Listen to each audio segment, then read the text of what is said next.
So while I was on my trip in Orlando, I got the chance to finally try out PlayStation VR. And now I get to compare that with the HTC Vive, which I got to try out last year.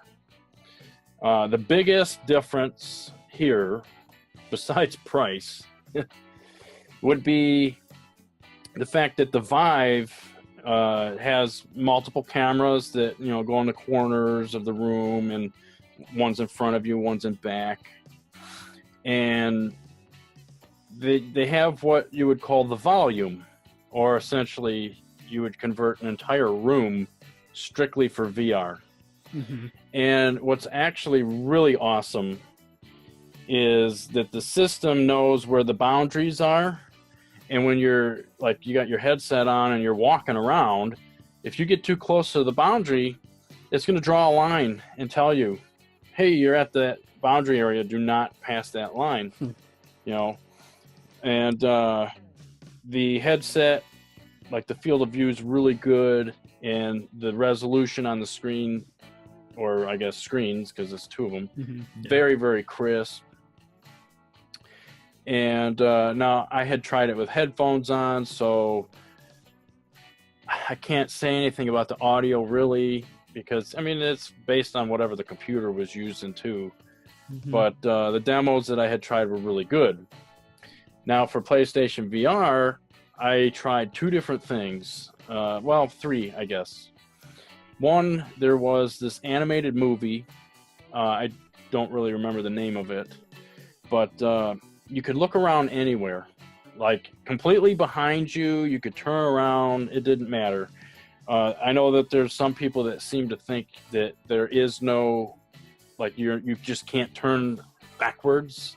Mm-hmm. That's not true. You can definitely, it's awesome. So in this animated video, I don't know if there's a major story going on or anything. From what I could gather, it's just kind of a demo to show what's possible. Mm-hmm. And it looked like claymation, kind of. Okay. And there was these it was like a floating city or a floating town, and you could look under it and see all how it was put together, and you could Wow. You could tilt your head this way and this way. And it was cool. And then one of the things that I noticed that I didn't really notice with the Vive, because they had it set up different. My friend had his 7.1 surround sound on, as opposed to me wearing headphones. So when I turned my head, the speakers rotated too. So your right channel and left channel would switch over. So then now instead of the rear would become the right, and then the right one would be the left. So it's it flows with where you're turning, and it's so cool doing that. It makes so much sense too. It was really awesome. And then I tried Resident Evil 7, and I was excited to try it out. And visually, it's a little bit, I don't know if pixelated is the word, but on a resolution scale, it's not 1080p by any means. It's definitely lower, but it runs at 60 frames per second, and it's, I don't know, after a couple minutes you get used to it and you don't even notice, and it actually looks pretty damn good. I'm excited to get one.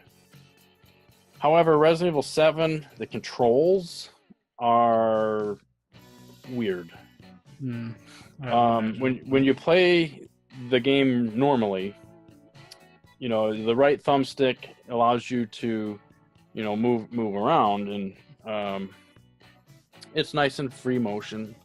When you're in VR, though, it's more like a digital pad. When you hit right, because you're wanting to turn right, it'll turn 20 degrees, click, and it's stiff, click, click.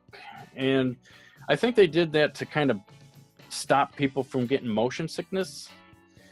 However, I don't really get that.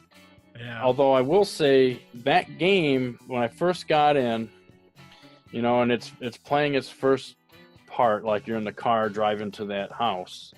When you get out of the car and you first start moving, I kind of felt like not really dizzy, but I was like, whoa, this feels strange, but then eventually I got used to it. And I didn't have that problem with the Vive, because if I'm moving forward, I'm moving forward, whereas with the PlayStation, you're sitting in a chair and I was using a controller. So it's a little bit different, but you get used to it. Although I do not like how the right thumbstick is controlled. I'd rather it be, if I'm turning right, turn me right. But I can see how some people would want it the way they have it due to motion sickness. That's it. It sounds, I haven't seen it, but it sounds kind of awful in terms of turning like that. Just at first, I will say it is. Although, seems like it'd break the illusion a lot. You know what? I would say it does. Yeah. The only thing, though, I believe when they were working on it, probably in testing, they had it at normal, but then people were probably getting sick, and you want your gamers that have the VR to be able to use it. So yeah, a friend of mine, Jeremy Chapman, he's one of the co-founders of Cloudgate Studios. They made Island 359. okay. In fact, one of these days I'm going to be having him on the show for interview. But they use, I believe theirs is for the Vive. I don't know if it's the Oculus or the Vive, but it's on PC. And how they solved the whole motion sickness problem was, like, you have your motion controller, and when you're pointing, you'll see your pointer on the ground, and you kind of point and click, and then it teleports you to that spot. And that's to avoid motion sickness. And I guess reviewers loved it, that way. No one's getting sick. So I'm guessing Resident Evil 7 is the same, in a way, similar concept. Now, you can move forward nice and fluid, but it's turning around that's the issue. And I personally think that has to do with the fact that you're sitting in a chair. Yeah. Now, there is head tracking. So, and actually, this is pretty awesome. You could be hiding behind, like, a wall and peek your head through the doorway. Yeah, which obviously is big selling point for a horror game. Yeah, and it works, and it's awesome. I'm sure I'll probably replay the game in 100% VR.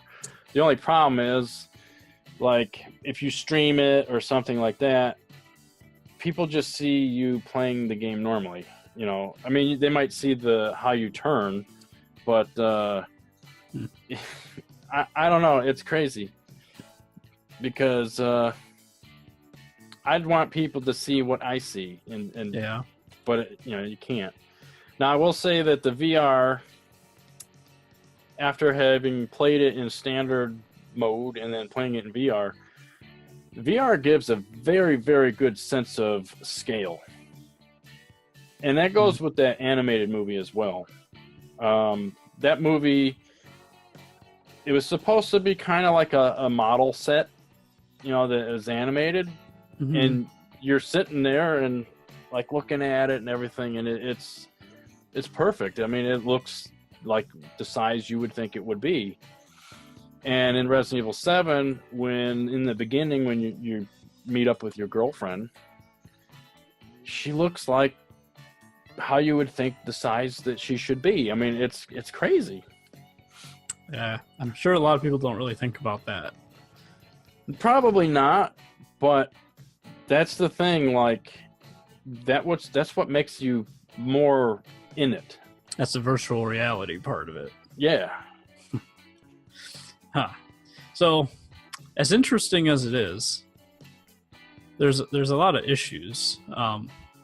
Funny thing is that when you were trying that, unbeknownst to me, I was I stumbled across, I'll say, some of these kind of too good to be true options that allow you to use your phone as a Google Cardboard VR set and use it with what they say virtually any PC game. So obviously I checked them out, and like I said, I had no idea you were actually checking out PlayStation VR at the same time, so that worked out really well for this conversation. But it's interesting because I think it's between the things you told me and the things I discovered for myself, and obviously a vast difference between Vive, PSVR, and then these cell phone based options. Huge differences. But they all share very, very similar problems. A lot of problems. So, like, to me personally, the absolute biggest problem is cost. Big time. You know, I think it's hard to argue that the Vive is probably the best option, with Oculus being somewhere after that, and then PSVR. But Although, they're all very expensive. There's pluses and minuses to the three big ones. Yeah. Like PSVR is better in certain things than definitely Oculus, and Oculus might be better in certain things. The Vive is better than both of them in a lot of things, but then you have, like, for instance, the cost of entry. Most people have a PlayStation 4 already. So instead of having to go spend $2,000 on a PC, they already have their PS4. Go ahead and buy spend $500 then on, the headset and everything.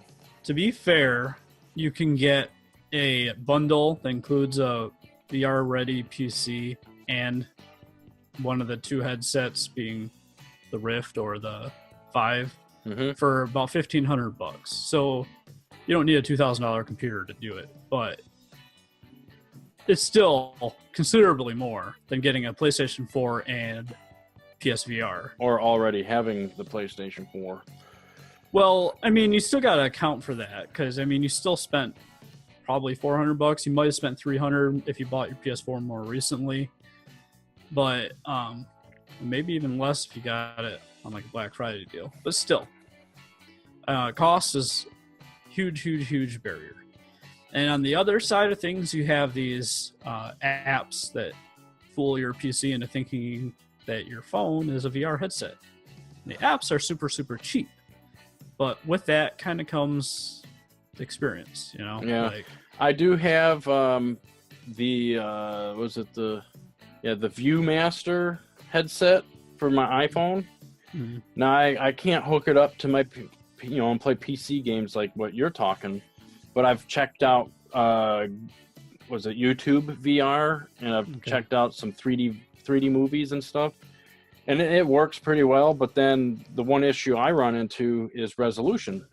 Yeah, because the magnifying glass that kind of sets everything up, you then see the pixels. Right, and that's one of the many barriers, Like, you can go the cheaper option, which a lot of people have because of the VR craze. They buy these like $20 headsets and stuff and pop their phone in, not really thinking about the fact that your phone needs to output a high resolution or have a high resolution screen, or else you get the screen door effect. Yep. I've yet to try mine with a headset. I'm still working on the software, trying to learn it. I have two different ones right now that I'm tinkering with, but my screen is a 1440p screen on my G6, so it's higher than normal, but we'll just have to see. We'll have to see how it goes after I get it into a headset. But that being said, I would have to say cost being the most obvious challenge the VR has. The next biggest thing is basically control and movement. What do you do that would be the be-all, end-all solution for both control and movement? There isn't. I think you're going to see a lot of VR games have, whether the movement is like Resident Evil 7 or Island 359, where you're kind of like click and you go there, or, I'm moving right and left, but in a clicky fashion, because that'll avoid motion sickness. But unless you're the Vive and you have your own room that you can walk around in, most games I think are going to be kind of like, we're almost like,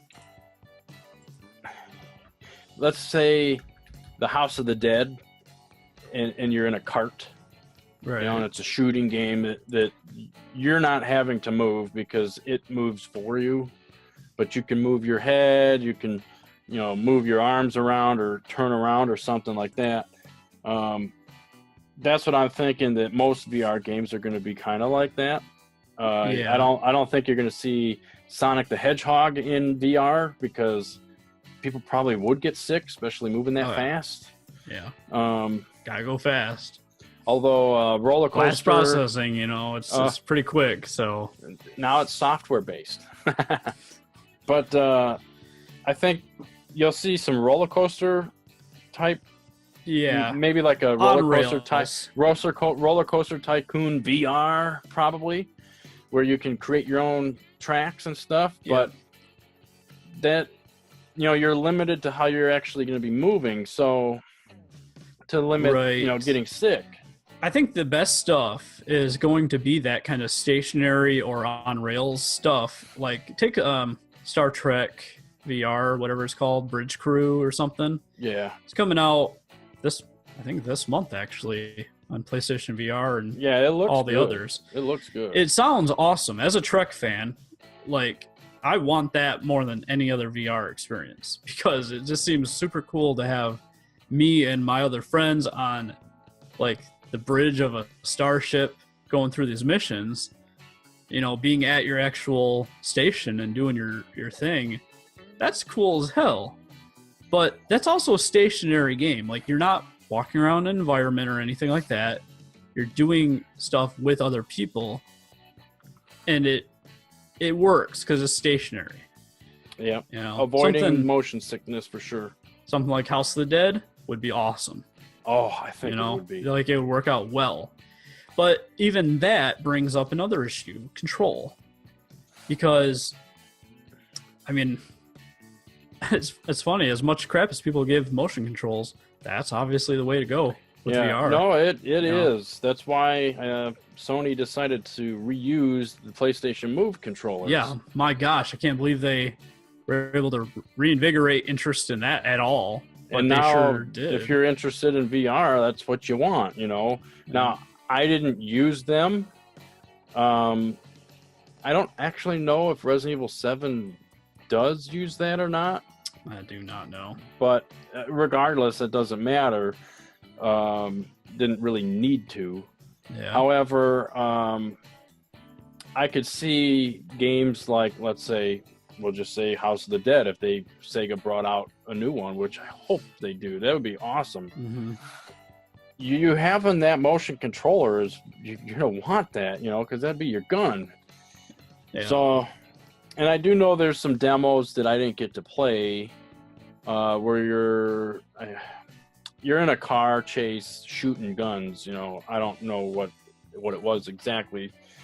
So whenever I do get it, which I'm hoping sometime this year, I'll be playing all that stuff, and of course I'll be making videos and making fool myself, with that. But actually, even though I've played a good chunk of Resident Evil already, I started from the beginning in VR, and I got scared a couple times.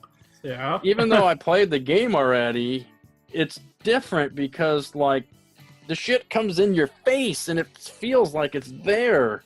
Now all they need is experience. Now all they need is an attachment for the PlayStation VR, so you can feel hot breath and spit coming on. Oh my god, that would be crazy. That reminds me of crazy and gross. This reminds me of what they call it. There was an attraction at Disney World that they eventually got rid of. I think it was called an Alien Encounter, and they replaced it with Lilo, or not Lilo, but Stitch. Yeah. And I got to go on it before they replaced it, and they actually had breathing on you, and they used water to simulate blood splatter, and it goes on your face. And this is all at a children's theme park. And it was incredible, but obviously it's gone. However, if VR experiences get like that, that's pretty incredible. Right. I wanted to talk about some of the various control methods out there for anybody who may or may not know, because I think that there's a good amount of stuff for that. First one I wanted to mention is actually called the Omni from a company called Virtuix. Yeah, that's the essentially it's like a 360-degree treadmill. Sort of, yeah. It basically is that. And I mean, it looks silly, okay? Clearly, this is something you would have to have a room dedicated for. If you can, try to put a screenshot or something up for viewers. Yeah. But like, you would almost have to have a room dedicated for this thing, because it's big. You're not going to have it in your living room. But it sounds pretty cool. Unfortunately, I believe you have to wear certain shoes with it too, because it has like grooves or something that it uses to sense your walking. Because it's kind of like a bowl that you're walking in, basically, so that it doesn't have to run a belt. It's weird, but it's the only option I've seen for solving the whole walking solution. Yeah, other than the Vive's volume, which that gets cut off. Yeah, that's like, yeah. So that's based on, that's like camera tracking, basically. Yeah. Right. Yeah. So the Omni is actually in some cases is better. Yeah. Because you could play a first-person shooter in VR, and provided, you're running with it. Yeah, provided you have the space for it and everything. Yeah. That's probably the way to do it, I'd have to imagine. It'd be good exercise. Yeah. Call of Duty would really take on a whole new genre using the Omni. All of a sudden, Activision becomes like known for weight loss. Yeah. Here's the new Wii Fit. It's called Call of Duty. Get out there, boy. Around, don't die. Now there is also, like, on the other side of things, you mentioned the PlayStation Move. There's another thing. Let me bring it up here so I can see. Yes. Okay. Sure. Razer Hydra. Oh. Let me see. Don't remember how to share my screen on here. Oh yeah, there we go. And right there. So, I'm not exactly sure how the Hydra works, but basically it's kind of like a Wii Remote Nunchuck or two PlayStation Moves, however you want to look at it. And it uses a little sensor that sits, it looks like, on your desk to sense where the controllers are in terms of 3D space. It's a different method than those two systems use, but still, it's a PC one, so like if you were to use a Vive or a Rift, this might be a good option combined with that Omni. Yeah. And I believe there are also like shells and stuff, like for guns and whatever, so that you can use it like a gun in a shooter or whatever. I thought that was pretty neat. They still make it, so it's not like something that totally bombed or anything. And it works with a lot of games, apparently. So, and that works with XP and Vista and Windows 7. Yeah. So it is older. That's remarkable. Well, pull up. I got the Omni here, too, if you can see my window. Put it there. Yeah, there we go. Okay. So it's, it's cool. And if you have like a spare room that you want to turn into your VR cave or something, like, it would be really awesome to have one of these, a Hydra, one of those Razer Hydra things with like a HTC Vive, and then like a sweet ass sound system. That would be pretty cool. But then we come back to the first big challenge with VR, and that's cost. Yeah. I mean, that would cost you literally thousands of dollars, like several thousands. Now, I don't know if you had anything else that you specifically wanted to say on the subject, but I think I could really see a future for like VR arcades. Oh God, yeah, that would be awesome. The only problem with that is Insurance. well, no, not necessarily that. Keeping the headsets clean.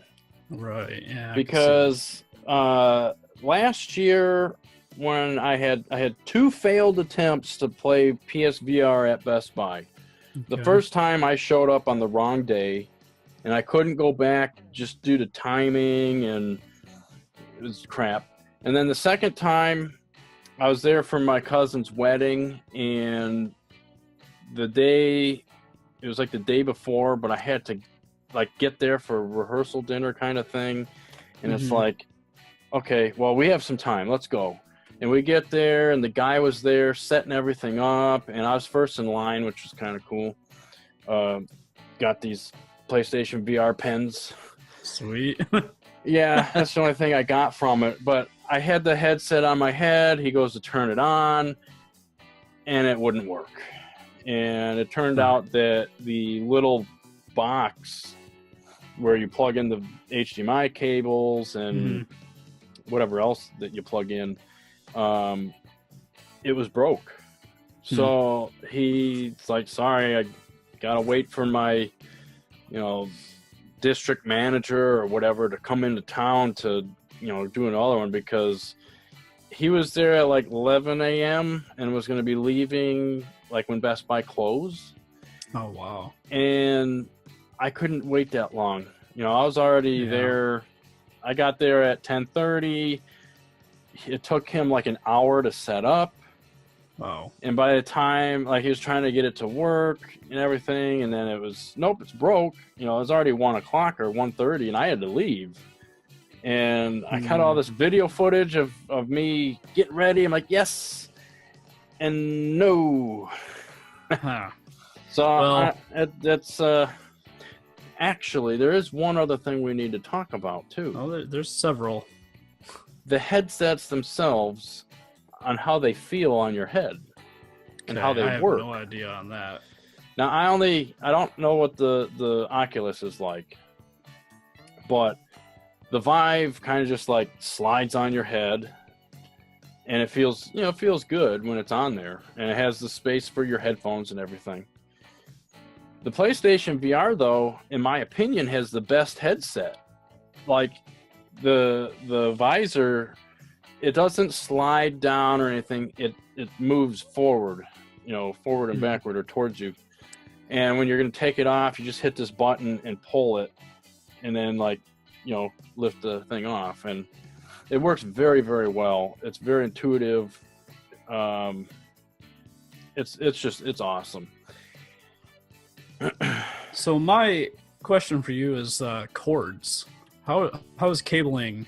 Is it problem? Since you don't walk around with the PlayStation VR, the cables aren't an issue. So with like Vive though, that's all tethered. Oh yeah. In fact, when I was trying it out, it was at the Microsoft store, and the guy that was running that demonstration, he would be inside the volume with you, holding the cables so that you wouldn't trip on them. Okay. So now I seen someone decided to develop, like at a quarter car wash, how the guns and the everything have the little spinny thing on the top, so you can kind of go around your car and not get tangled up. This guy did the same thing with the cables in his room, so he can walk around freely and the cables are actually going up to the ceiling. To me, that's brilliant. It's brilliant. I hope that HTC says, you know what, we need to buy this thing from this guy and we'll sell it or something. There's surely Looks everything. better ways. I mean, it sounds great, but at the same time, it sounds Dangerous. like a lot of extra work, dangerous. Yeah, you could Yeah. hang yourself and not realize it. I mean, I don't know. I don't even know if Oculus. I think they do have cameras now, or some kind of sensors. But I've personally never used an Oculus, so I can't say. But the PlayStation, you just have the cable kind of routed next to you, and it goes on the floor. It wasn't in my way in any way. Like, I didn't have any issues. Granted, I wasn't playing any games that required me to move around a lot. Yeah.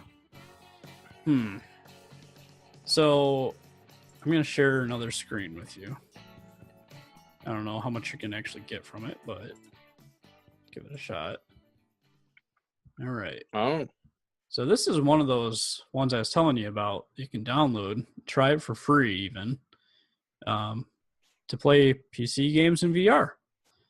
Trying to find the video I saw. It's not what I wanted. So, okay. So you can kind of see how it does it. Just uses your phone. Just if you look at these screenshots, you get the idea. So it just kind of creates the two different things. You know, like I said, I still have to tinker with this a lot to see exactly what it can and cannot do, but it's an interesting thing. I did want to talk about one other thing, though, before we move on. That's that a lot of people are looking into the possibility of VR with the Nintendo Switch. yes. In fact, there's a guy on YouTube that essentially kind of proved the concept. Yeah. He had a headset that you'd use for your phone. Mm-hmm. I don't know which one it was, but the Switch actually fits in it. And then using the tricks to use the browser, he was able to go to YouTube and pull up some VR demos or videos or something and use it. And he says, obviously it's just more like a proof of concept, but it shows that it can work. And he did say there is one issue because of the size of the screen and the fact that it is 720p. Yeah. The resolution does kind of play an issue there. However, if Nintendo does do that, they, I think, become the go-to for people who are interested in VR and not wanting to spend a lot of money. I have to agree, because when you look at the other options out there, the cheapest being in PS4, I'm talking real options, not these knockoffs. Yeah. You still have the price of the PS4 if you don't already have one, but then you also have the price of the headset and the controllers, potentially as well. Camera. Right, camera. It gets expensive. Whereas if Nintendo does have a VR option with the Switch, the system is the VR. Yep. And the controllers are already motion controllers too. Exactly. And on top of that, they could literally do something like the Google Cardboard, sell you like a $20 little headset thing to slide the Switch into. Bam, if they can make it work right, they could take a big spot, like get a foothold on that industry. But yeah, because you're talking probably cost you no more than $400 tops, and that's because they could probably. I mean, you can get some of those cheapy headsets for less than $50 right now, and there's all kinds for like $20. Yeah, so they could probably sell, we'll say, a $60 headset that's decent, and almost be kind of like having the Switch dock, because it'd slide in. Yep. And then the cost of the game. Yep. Because you already have the controllers and everything, and it would be the one system that you could potentially walk around with. Yeah. And I mean, it could compete with the Vive. Yeah. Because you could. I don't know how they would say, "Hey, you're going to run into a wall," but you know, I don't think the Switch even has a camera, so they would have to figure that part out, or maybe just say that you play the game sitting down like PlayStation VR does. But either way, the entry point is for the price of a PlayStation 4, you can have VR. Yeah, and that would be, I mean, really, they have all the right pieces in place. So if they decide to do it and they found a way to do it well, you're right. I mean, that would be the way to go because it's everything you need. And it's almost, when you think about it, like you were just talking, it almost sounds premium because not only does it have built-in motion tracking in the headset, which I know a lot do, but we're talking the system and the headset in one contained unit, completely wire-free. The controllers are wireless and motion capable. Plus, they have like the HD rumble, which could really add to the experience. Yeah, definitely. Just all kinds of stuff, and it's just like that could work out super good. Like, we'll have to see if they do it. They said that they're looking into it. I certainly hope they do because they already have most of what they need. Yeah. They just need a headset. Something and some compelling software. Yeah, that's Nintendo. Yeah. I mean, think about it. You could be playing the new Mario game in VR. Yeah. That could be pretty awesome. It could be. There's a lot of stuff that would be pretty cool. I could see like a on-rails first-person Star Fox game being cool. Yeah. You know, using the Joy-Cons as like your flight sticks. That could be pretty sweet. Like, shit, that'd be awesome, man. Star Fox returned to form finally. Like, that would be cool. I'd really like that. I don't know, all kinds of different things that they could do with that. So I think we've discussed pretty much all the challenges VR faces at this point. Yep. And let's see. I don't know. I think VR is gonna. I mean, it's taking off, but not as fast as I think a lot of the companies want. Yeah. But I think that it's going to be one of those things where it's just going to keep going up because costs will come down. People will go ahead and buy it. You know, one thing that I worry about in that regard is the fact that because the proper options are so expensive, a lot of people I see opting for those cheapo headsets. You pop your phone in, look at Google Earth or whatever. And then they get tired of it, and then that's it. Yeah, they don't see the appeal. And it's, you know, that's a misrepresentation of what VR of today offers. And it kind of makes me wonder how many people are going to just not bother with the proper options in the future because they tried this cheap-ass option one time and it sucked. You know what I mean? Yeah. I definitely do. That would be another challenge for the VR scene. Like, they have to find a way to get that through to people. And unfortunately, like with HTC Vive, the demonstration was at a Microsoft store. Not everyone has one of those in their town. I don't. That I know of. The PlayStation VR demonstration was at Best Buy, but not every Best Buy. Yeah, I tried to get to 2 or 3 of them, and I just cannot get to one that had it. So yeah, I obviously the 2 times I went didn't work out, but I was still lucky that it was in the area that I was at the time. Mm-hmm. So yeah, I mean, a VR arcade could actually be the solution. Just got to figure out how to get people to shower. That's true. I mean, they'd almost need to come up with a disposable plastic face mask or something that you plastic face mask. I mean, suffocate everybody. They'll never no. You'd have holes for breathing and stuff. But I mean, something that they need you put on before you. They would definitely need something to keep it sanitary. I mean, there has to be a way. Somebody had to have thought of it by now. But that you know, the idea of an arcade setup would be probably the most effective way, but they'd have to pop up all over the place. Yeah. You know. Now, there is one story I have. When I was younger, do you remember the PC game Rise of the Triad? I remember hearing about it. I don't think I It was played in it. the 90s. Yeah. It was based off, I do believe, the Doom engine, although it was tweaked heavily.